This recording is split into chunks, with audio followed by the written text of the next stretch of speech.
James Kaufman, World News Report today, October 30th, 2024. God bless you and yours, no matter where you are in the world. Please subscribe, give us a thumbs up, ring that bell for critical future updates.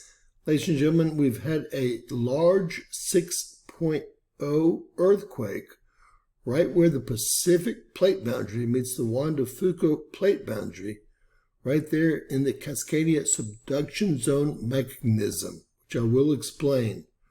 So a 6.0 off the coast of Oregon here. They have it at the default depth of 10 kilometers with a tsunami warning. We do have a buoy in event mode as well. All right, taking a look over at volcanoes-and-earthquakes.com. They actually have a quake here onshore as well, a 4.3 that's not being covered by the USGS. We, again, have this 6.0. The French are calling it a 5.5, laughably. We're going to get some detailed information. This is the largest quake I've ever seen on the Cascadia Subduction zone, period.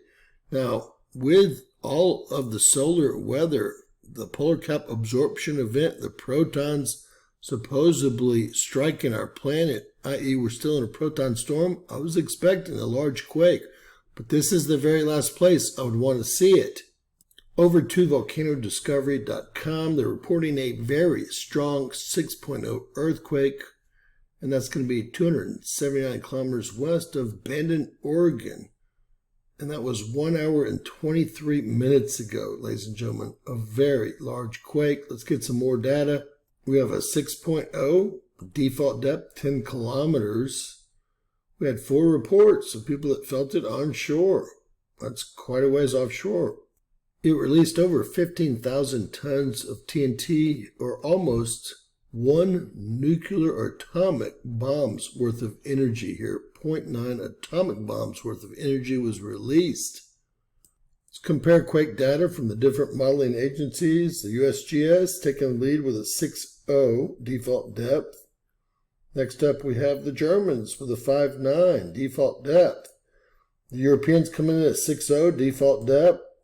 The International Research Institute on Seismology at 6.1, which tells me the USGS came in at a 6.1 and downgraded it.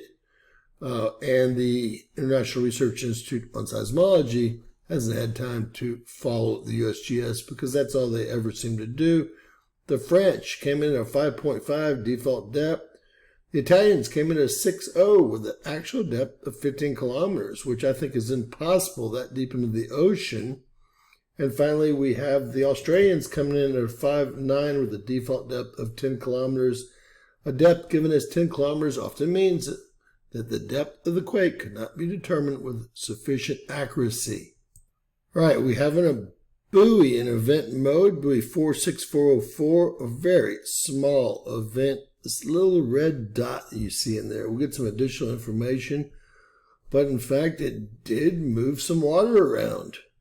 So we're looking at an event of about 5 centimeters. We can hardly call that a tsunami, although again it did move some water around and put that buoy in event mode. Wow, again that's buoy number 46404 right off the coast of Oregon.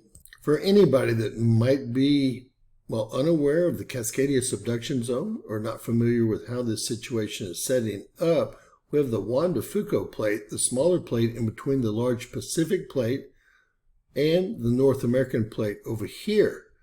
What's happening is the Juan de Fuca plate is being pushed under or subsiding under the North American plate, forcing magma to the surface right here at the Cascadia volcanic range, and even the Olympic mountains have volcanoes. Mount Olympic is one of them.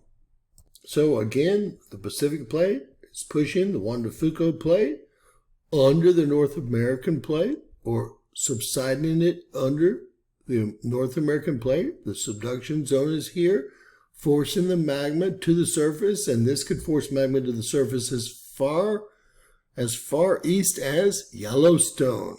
I did see a quake in Yellowstone as well just now pop off.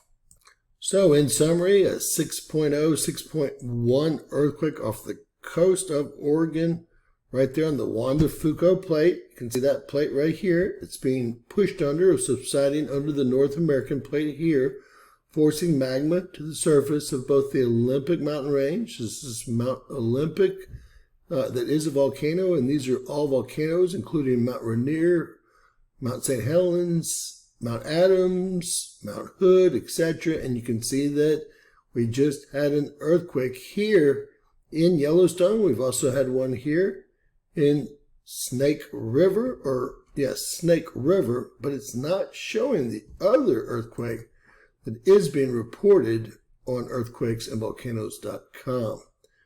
God bless you guys. Please share, subscribe, and always remember that anything's possible in Bizarro World.